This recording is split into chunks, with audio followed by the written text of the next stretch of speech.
پاکستان کی فوج یہ کام نہیں کر رہی. ہم تو انٹیلیجنس بیس آپریشن کرتے ہیں. ہم لوگوں کو بتاتے ہیں کہ یا تو آپ ان کو پکڑ کے ہمارے حوالے کر دیں جو آپ کے پاس ہیں, یا ان کو افغانستان دھکیل دیں, یا آپ کچھ خود منتقل ہو جائیں تو ہم ان کو 2 دن میں سیدھا کر کے فارغ کر دیں گے. تو ہم تو یہ نہیں کر رہے, ہم تو انٹیلیجنس بیسڈ آپریشن کر رہے ہیں. تو اس کے اوپر صوبائی حکومت ظاہر ہے, ان کے وزیر اعلیٰ کا بیان بھی آیا تھا, جو میں نے خود سوال بھی پوچھا D G I S P R سے کہ جی وہ تو کلیکٹرل ڈیمیج کے اوپر قانون سازی کرنا چاہ رہے ہیں, تو وہ تو فوج اور لائن فورسز ایجنسیز کے خلاف ہے, جبکہ وہ کر نہیں سکتے. آپ خود جانتے ہیں کہ کرمنل پروسیجر ایکٹ کے اندر تو ترمیم اگر صوبے کے ساتھ تنازع بھی ہو جائے تو وفاق پریویل کرتا ہے. تو یہ تو وہ صوبائی حکومت آ رہی ہے اس ایجنڈے پہ جس کے تحت وزیر اعلیٰ آئے ہیں. وہاں پہ ایک پشاور کے صافی دور کی کوڑی بھی لائے تھے. انہوں نے کہا کہ جی دیکھیں نا, خیبر تو ضلع ہے وزیر اعلیٰ کا اور آپ آپریشن کرنا چاہ رہے ہیں. تو انہوں نے کہا میری بات سے کیسے آپ کو تاثر ملا کہ ہم کوئی وہاں آپریشن کر رہے ہیں, اور اگر ہم آپریشن کرتے ہیں تو ہم بتا کے کرتے ہیں, چھپا کے نہیں کرتے. ہم انٹیلیجنس بیس آپریشن کر رہے ہیں اور یہی ہماری پالیسی ہے. اچھا علینا, کیونکہ آپ بھی وہاں موجود تھی, یہ جو سوال ہوا گورنر راج یعنی ایمرجنسی پروویژن انووک کرنے کا, جس کا جواب رپورٹ ہوا جو وہ ہمارے سامنے ہے کہ انہوں نے کہا یہ حکومت کا اختیار ہے, آپ کی کیا اسیسمنٹ تھی کہ یہ ایک ہوتا ہے نا کہ ایک ڈسکمفرٹ تو نظر آتا ہے, بٹ وہ ایک پیسفل کوہیبیشن کی بھی صورتحال آپ کو سینس ملتی ہے کہ ہوگی, بٹ سینس کیا ہے آپ کی کہ یہ حالات خراب ہوں گے یا یہ چلتا رہے گا معاملہ ایسے ہی with these adjustments؟ جی منیب صاحب بہت شکریہ آپ انوائٹ کرنے کے لیے. منیب صاحب آپ نے درست کہا, جب یہ سوال ہوا تو اس سے جو سینس میں نے ڈرا کی وہ بظاہر تو یہی تھا, کیونکہ ڈی جی صاحب کا جو سٹیٹمنٹ آیا کہ یہ وفاق کی سواب دید ہے, جو ادارہ ہے وہ ریاست نہیں ہے, ادارہ جو ہے وہ ریاست کے ماتحت ہے, لیکن گورنر راج سے متعلق انہوں نے بظاہر تو ایسا ایک نظر آیا, ایک جو اگر وہاں پر موجود جو ہے وہ لوگ یہ اخذ ضرور کر سکتے ہیں کہ یہ کیونکہ وفاق کا ڈومین ہے اور اس کے حوالے سے they can perhaps proceed, کیونکہ بہت جس طرح عامر صاحب بھی کہہ رہے تھے بہت واضح انداز میں بہت کلیئرٹی کے ساتھ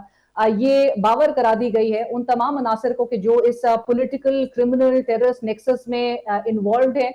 without naming any party, but سب کو وہاں پر موجود تمام پارٹیسپینٹس کو پتا تھا کہ کس کی بارے میں بات ہو رہی ہے. جب تیرا اور خیبر کے حوالے سے ذکر ہوتا ہے کہ وہاں پر سب سے زیادہ جس طرح سے وہ ڈرگ ٹریفکنگ پورا کاروبار سرگرم ہے, مافیا کی سرپرستی ہے, دہشت گرد کس طرح سے وہاں پر جو ہے وہ بھتہ کلیکٹ کر رہے ہیں, واپس سے افغانستان وہ اماؤنٹ بھیجا جا رہا ہے, کیسے فائدہ اٹھا رہے ہیں. تو ایک زیرو ٹالرنس کی انہوں نے آج بھی ریٹریٹ کیا کہ ایک زیرو ٹالرنس پالیسی ہوگی ادارے کی, اور بالکل جہاں ہمیں بتایا گیا کہ آئی بی اوز جو ہیں وہ سب سے زیادہ بلوچستان میں اگرچہ کنڈکٹ ہو رہے ہیں, آپریشنز کنڈکٹ کیے جا رہے ہیں, لیکن سب سے زیادہ جو دہشت گردی ہے وہ اس وقت خیبر پختونخوا میں. سو بظاہر تو جو یہ چمگوئیاں ہم جو سن رہے ہیں کہ گورنر راج جو ہے, اب آپ کو پتہ ہے کہ اس ملک میں وداؤٹ اینی ریزن جو ہے وہ چیزیں سرفیس نہیں کرتی, اس کے حوالے سے بات جو ہے وہ دھواں وہیں سے اڑتا ہے جہاں پہ آگ لگی ہوتی ہے. سو یہ 27ویں آئینی ترمیم کے بھی حوالے سے ہم یہی کچھ بازگر سنتے تھے, اور آج فائنلی اس طرف بھی جو ہے وہ معاملات ہمیں اب نظر آ رہے ہیں بلاول صاحب کی اس ٹویٹ کے بعد. سو گورنر راج پہ وفاق کا انہوں نے کہا یہ ان کی سوابدید ہے, وہ انہوں نے جس طرح سے بھی اب وہ پروسیڈ کریں گے, بٹ خیبر پختونخوا کے لیول پہ جہاں پر آج بالکل کلیئرٹی کے ساتھ یہ ضرور سامنے رکھا گیا ہے بات کے جو نیکسس ہے اس کو ایلیمینیٹ کرنے کے لیے, یہ بھی ڈی جی صاحب نے کہا کہ تیرا میں دہشت گردوں کو جو ہے وہ ایلیمینیٹ کیا جاتا ہے, آپریشن کیا جاتا ہے بار بار تواتر کے ساتھ, اب over the Spain of last few years جس طرح سے اس ایریا کو کلیئر کیا جاتا ہے, لیکن واپس سے پھر دہشت گردوں کو وہاں پہ لا کے سیٹل کر دیا جاتا ہے. سو بہت بڑا ایک سوال جو ہے وہ سویلین گورنمنٹ پہ عائد ہوتا ہے کہ ان کو ظاہر ہے اس کی سرپرستی, دہشت گردوں کو سرپرستی حاصل ہے, اور وہاں پر جو گورننس کے معاملات ہیں اس کی سویلین حکومت نہیں دیکھنی ہے, کیسے وہ واپس آ جاتے ہیں, کیسے پورا ایک کاروبار وہاں پر سرگرم ہے. لیکن بظاہر تو دکھائی یہی دے رہا ہے کہ وداؤٹ اینی فردر میرے خیال سے ایک زیرو ٹالرنس پالیسی کے ساتھ ہی جو ہے وہ ادارہ آگے بڑھے گا آپریشن کے حوالے سے, اور بہت ہی کلیئرلی یہ میرے خیال سے یہ بات رکھ دی گئی ہے. اور بلکہ آئی ول کوٹ ڈی جی صاحب اینی سیز کہ جی جن کو افغانستان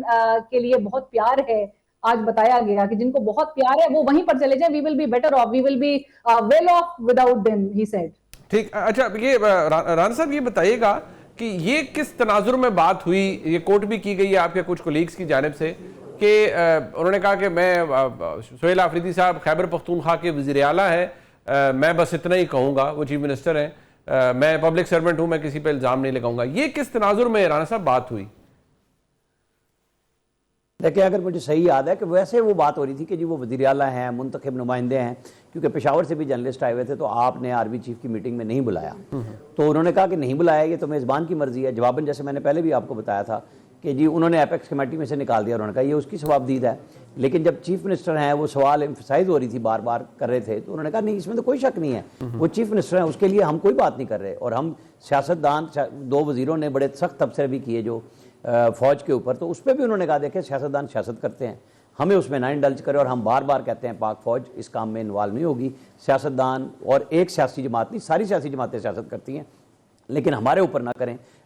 اس میں جو باتیں تھیں میں نے آپ کو بتا دی کہ چیف منسٹر کے تناظر میں جو شک کا بھی اظہار کیا گیا کہ جی وہ چونکہ وہاں سے ہیں، خیبر سے ہیں، تو آپ آپریشن کرنے جا رہے ہیں، جس کا انہوں نے قطعی طور پہ انکار کیا کہ ہم کوئی تیرا میں، ہم تو انٹیلیجنس بیسڈ آپریشن کر رہے ہیں. وہاں 192 کے قریب ہمارے افسر اور جوان شہید ہو چکے ہیں اس ایریے میں، چونکہ وہاں پہ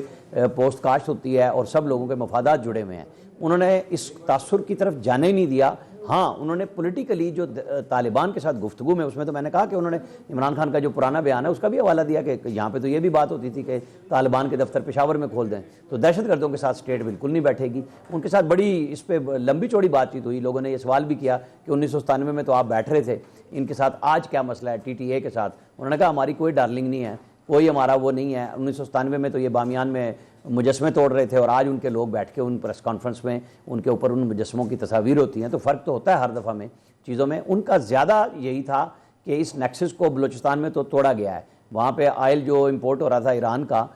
سمگلنگ کے ذریعے، وہ 15 لاکھ بیرل تھا روزانہ کا، اور وہ 15 لاکھ لیٹر روزانہ کا تھا جو اب 10 لاکھ پہ آ گیا. اور وہاں گورنمنٹ بھی کام کر رہی ہے. تو انہوں نے کہا کہ جن کی گورننس کے ایشوز ہیں وہ فوج کے اوپر دہشت گردی کے حوالے سے کوئی چیزیں مت مسلط کریں، ہم اپنا کام کر رہے ہیں، وہ اپنی گورننس کو بہتر. ٹھیک. اچھا یہ 27ویں آئینی ترمیم کے حوالے سے رانا صاحب یہ بھی کوئکلی بتائیے گا. مجھے احساس ہے کہ آپ نے جانا بھی ہے، لیکن اس حوالے سے کیا گفتگو ہوئی؟ کیا انہوں نے کہا کہ اگر پوچھا جائے گا تو ہم سفارشات دیں گے؟ نہیں، وہ بڑا کلیئرٹی کے ساتھ 243 پہ سوال ہوا تھا. اچھا. بلکہ سٹارٹ میں ہی میں نے کہا آج تو ہم 243 پہ بات کریں گے. کہنے گا اچھا مجھے پہلے سوال کا پتہ لگ گیا. پھر جب وہ بعد میں شہزاد اقبال نے سوال بھی کیا تو انہوں نے کہا دیکھیں یہ پارلیمنٹ کی ڈومین ہے کہ وہ کس بارے میں کیا فیصلہ کرتی ہے. آئینی ترمیم کرنی ہے گورنمنٹ کرتی ہے. ادارے اپنے معاملات کے متعلق اگر ان پٹ لی جائے تو ضرور دیتے ہیں، اگر ہم سے ان پٹ لی جائے گی تو ہم ضرور دیں گے. تو یہ اتنی بات کی انہوں نے. باقی 27ویں ترمیم پہ اور سیاست پہ وہ آئے ہی نہیں. اس کے علاوہ انہوں نے کوئی فکرہ نہیں کہا. اچھا یہ علینا آپ یہ بتائیے گا کہ ظاہری بات ہے جو پریس بریفنگ میں آپ رانا صاحب جاتے ہیں، آپ بحیثیت سینئر جرنلسٹ آپ لوگ جاتے ہیں، بائی اینڈ لارج کو ہمیں سینس لینے کی کوشش ہم کرتے ہیں. جو مسئلہ عمران خان صاحب یا ان کی جماعت کے ساتھ رہا ہے، کبھی سہیل آفریدی صاحب کی ملاقات کا ایشو یا اس سے پہلے گنڈا پور صاحب کی ملاقاتوں کا ایشو ہوتا تھا، کبھی تعلقات یا کیسز کی بات ہوتی تھی، کیا اس دفعہ کوئی بات عمران خان صاحب کے حوالے سے یا تحریک انصاف کے حوالے سے بالخصوص ہوئی ہی نہیں اس پوری بیٹھک کے اندر، اس بریفنگ کے اندر کسی سوال میں بھی؟ نہیں منیب، بلکہ میں یہاں پہ بتاتی چلوں، ابھی رانا صاحب نے جس طرح سے کہا کہ وہ جو ذکر ہوا تھا سہیل آفریدی صاحب، اور آپ بھی پوچھ رہے تھے کہ کیا سوال ہوا تھا سہیل آفریدی صاحب سے متعلق، اور وہ کل کی پریس کانفرنس کا حوالہ دیتے ہوئے، بلکہ آپ نے جو وہ پیغام ریلے جب سامنے رکھا تھا کہ ادارے کا جو امپریشن ہے سہیل آفریدی صاحب کی ملاقات نہ ہونے سے متعلق، تو وہ ایسی کی تیسی کوٹ اینڈ کوٹ جو ہے وہ بھی سامنے رکھا گیا. تو جس پر وہ سن رہے تھے، انہوں نے پہلے سوال سنا اور اس کے بعد ان سے یہ بار بار پوچھا جا رہا تھا کہ سہیل آفریدی صاحب سے متعلق آپ ایک ون لائنر کیا کہیں گے، کیا دیں گے آپ، how would you describe Sohail Afridi صاحب. اور یہ اس سے لنک کیا گیا تھا کہ جو آپ کو یاد ہے پشاور میں جو پریس کانفرنس ہوئی تھی D G I S P R کی prior to the appointment of chief minister Khyber Pakhtunkhwa, اس سے لنک کرنے کی کوشش کی تھی اس سوال کو بھی کہ اس وقت آپ نے بڑی کلیئرٹی کے ساتھ یہ بات رکھی تھی کہ اگر تو کوئی بھی جو ہے اپوزیشن کرے گا، ایک آپریشن کے حوالے سے اپوز کرے گا اس کو، اس کے لیے جو ہے وہ اس کو بلاک کرنے کی کوشش کرے گا تو وہ ناقابل قبول ہوگا. اور اس کے بعد سے جو چیف منسٹر صاحب ہیں ان کی نہ صرف اپوائنٹمنٹ نظر آ رہی ہے، اور گزشتہ روز کے وہ حوالہ دینے کی کوشش کی گئی کہ ایک سخت جو ہے وہ پریس کانفرنس کی گئی 2 منسٹرز کی جانب سے خیبر پختونخوا کی نئے سیٹ اپ کے حوالے سے. تو انہوں نے میں صرف ایک ون لائنر میں انہوں نے یہ جواب دیا کہ ہی از دا chief minister of Khyber Pakhtunkhwa. تو یہ بات سامنے بہرحال رکھی گئی تھی. لیکن بظاہر تو ہمیں آج وہ پریزنٹیشن میں بھی عامر صاحب بھی وہاں موجود تھے، تو عامر صاحب بھی اس بات کو انڈورس کریں گے کہ ہمیں جو پریزنٹیشن بھی دکھائی گئی اور جو نمبرز ہمارے سامنے رکھے گئے